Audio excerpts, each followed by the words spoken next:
Welcome to the deep dive. Today we are jumping into a really deep analysis of a single wide-ranging conversation. Yeah, and this one touches on, pretty much everything from social media algorithms all the way to the physics of energy and, the very nature of consciousness. It's a lot, and our source material for this is extracted from transcribed notes of an interview. It was initially aimed at aspiring entrepreneurs, but it just exploded from there. It really did. It became this whole exploration of the convergence between AI, robotics, space tech, and global economics. So our mission here is to pull out the key insights and some of the most radical predictions that were shared. Okay, so let's start where most of us live our lives today, the digital world, specifically X, the platform we all used to call Twitter. We need a sense of its scale first, and I guess more importantly, its core strength. The scale is just immense. You're looking at around 600 million monthly users generally. 600 million. Yeah, and during huge global events, that number can, surge up towards a billion even. But weekly, it's about 250 to 300 million people. And what about the demographic, the core strength you mentioned? Right. So the crucial insight here, according to the source, is that its value is disproportionately high among, and this is a quote, people who think a lot and read a lot.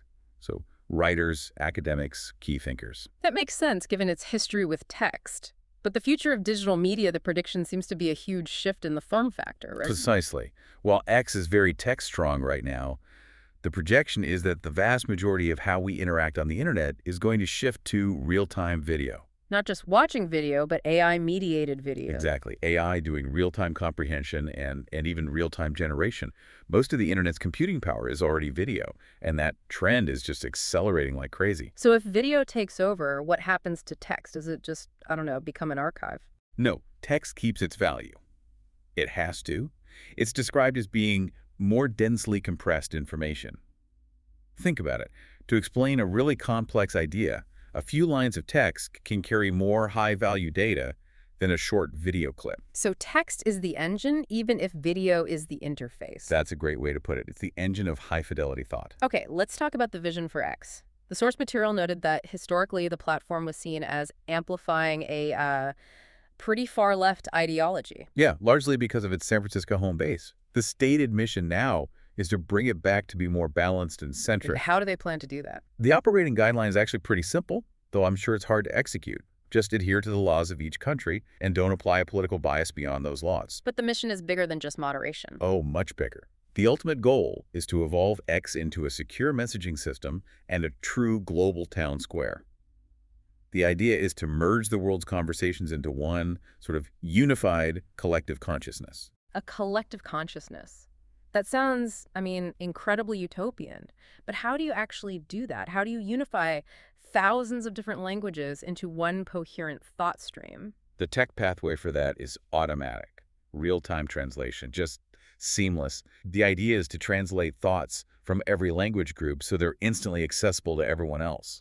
And the motivation for that is philosophical. Deeply philosophical. It comes from that basic human need to understand the universe, the meaning of it all. It's like trying to figure out the questions we don't even know to ask. Exactly. It's a very Douglas Adams idea, right? Yeah. The answer is 42, but the hard part is figuring out the real question. The source references that directly. But anytime you talk about a collective consciousness, the immediate fear is that it just becomes a mob, isn't it? Groupthink overriding reason. That's the classic counterargument, and it's a valid one. But the counterpoint here relies on complexity. Look at a human body. It starts as one cell. And becomes trillions. Trillions of cells, all cooperating. And that collective gives rise to a human mind, which is so much more than a single amoeba. So it's about an emergent property. The quantity and the quality of the cooperation create something entirely new. That's it. A single human can't build and launch a rocket, but a collection of humans, coordinating effectively, can. The goal is to just improve that coordination, that information flow, and see what humanity can achieve. That's a perfect pivot, actually, to the technology convergence. Let's move from the digital to the physical. SpaceX, Tesla, and XAI. Right, because the vision ties them all together. The source mentions this future goal of having solar-powered AI satellites in deep space. And that would require all three. Absolutely. Tesla is seen as the leader in real-world AI, mainly from autonomous driving. That's how you train an AI in a high-stakes physical world. And then SpaceX is the launch and infrastructure. Exactly. And XAI handles the general intelligence, the large language models. Then on the ground, we have the Optimus robot. And the timeline for that seems aggressive. It is. The prediction is that scaled production could begin as early as next year. If that happens, it completely changes the labor market. It's about finally getting that C-3PO or R2-D2 we've always wanted, a general-purpose helper robot. And this combination of AI and robotics is what the source calls the supersonic tsunami. A great term for it, because it's predicted to be the most radical transformation society has ever seen. The biggest impact, the concept of work itself. Okay, this is the part that's hard to wrap your head around. The claim is that working will become optional. Optional. In less than 20 years, maybe even 10 to 15, work becomes a hobby, like growing your own vegetables when you can just buy them at the store. Wait, 10 to 15 years? That timeline feels, wildly optimistic. What has to happen for that to be even remotely possible? Well, it all hinges on the large-scale deployment of Optimus and near-perfect full self-driving. If those robots can do basic human tasks, manufacturing, farming at a fraction of the cost, the labor supply is disrupted almost overnight. It's the convergence of the hardware and the AI that makes it supersonic. So if work is optional, what happens to money? The source talks about universal high income, not universal basic income. Right. Because if AI and robotics can give us everything we need, housing, food, transport, then the relevance of money just plummets. It might even disappear. Replaced by what? Energy, the true currency, because it's a hard physics-based resource. You can't just print more of it. And that brings us to the Kardashev scale. For anyone who might not be familiar, can you just break that down for us quickly? Sure.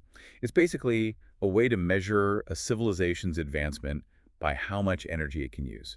A Type I civilization harnesses all the energy on its home planet. The sun, wind, geothermal, everything. Everything. A Type II harnesses its entire star. Yeah. The idea is that this AI infrastructure lets us accelerate towards Type I, where energy, not money, is the real measure of our capacity. That future sounds amazing, but let's ground this in today's reality. The U.S. debt crisis. The source is blunt. The debt is insanely high. Insanely high. The interest payments alone are now bigger than the entire military budget. So what's the solution? The source argues that the only viable solution is for this AI and robotics revolution to just dramatically increase the output of goods and services. Without that massive productivity spike, the math just doesn't work. So this brings the AI tsunami right into macroeconomics, the inflation versus deflation debate. Correct. Inflation is just the ratio of goods produced to the change in the money supply. Right now, we have too much money chasing too few goods. But the prediction is a reversal of that, and the timeline is, what, 3 years? 3 years or less, that's the prediction. How is that even possible? What has to align for that kind of explosion in productivity? It assumes a steep, almost vertical growth curve in automated production. It relies on the deflationary effect of robotics being exponential. If one robot replaces 10 workers and costs less than one of them for a year, the price of whatever it produces just collapses. And that output growth will eventually outpace the money supply growth. That's the claim, that within 3 years, it will overwhelm it. Yeah. Goods get cheaper, interest rates fall to near zero, and the debt problem gets mitigated because productivity just inflates it away. It's an elegant solution. It's a highly optimistic one. It's the only one presented that doesn't end in, political collapse. Okay, let's shift gears to the infrastructure that supports all this. Starlink. We're talking about thousands of satellites moving at 25 times the speed of sound. We are. They're in low Earth orbit, LEO, at about 550 kilometers up. And that low altitude is key. It gives you extremely low latency, which you need for things like real-time trading or gaming. And it's incredibly resilient because of the laser links between them, right? Yes, exactly. They form this mesh network in space. So if a cable gets cut on the ground, the source mentioned the Red Sea incident, the network can just route traffic through space. It keeps you connected. The source also mentioned its use in disaster response. Yeah, and that's an important point. In a tragic situation, they prioritize access and provide it for free. The principle is not to capitalize on human suffering. But there's a hard physics-based limit here. Why can't Starlink just solve internet access in, say, a dense city? It's just physics. The beam footprint and the distance. The satellites are 550 kilometers away. A cell tower is maybe 1 kilometer away. So the signal is just too diffuse by the time it gets here. Think of it like a flashlight cone. In a dense city, that cone has to serve millions of users. There's just not enough bandwidth per square meter. So it's a density problem. It's a density problem. Starlink is amazing for rural areas, places where you have no other option. It's not designed to replace 5G in Manhattan. Okay, let's pivot now to the really big picture stuff, the philosophical core of all this, the nature of reality. Right. Simulation theory. The proposition is that the probability we are in a simulation is pretty high. And the reasoning is based on the progress of video games. Exactly. We went from Pong to photorealistic, massive multiplayer online worlds in 50 years. If that progress continues, our descendants will create simulations that are indistinguishable from reality. And if they can, they will. And there will be billions of them. So the odds of us being the one true base reality are tiny. That's the classic argument. But the source adds this really cool layer. The most interesting outcome theory. The most interesting outcome. Yeah, the idea is that boring simulations get discarded. Like an engineer running rocket simulations. Yeah. You only keep the interesting ones. Therefore, for our simulation to have survived this long, it must be the most interesting one. And a thriving, adventurous humanity is more interesting than a boring, dead universe. Exactly. It's a sort of optimistic filter on the theory. That's a powerful idea. And it leads right into AI morality. If we're building these powerful intelligences, what values do we give them? The source proposes a trinity: truth, beauty, and curiosity. Truth is number one. You can never, ever force an AI to believe a falsehood. Because that leads to insane conclusions, and we get a great science fiction example for this. HAL 9000 from 2001, A Space Odyssey.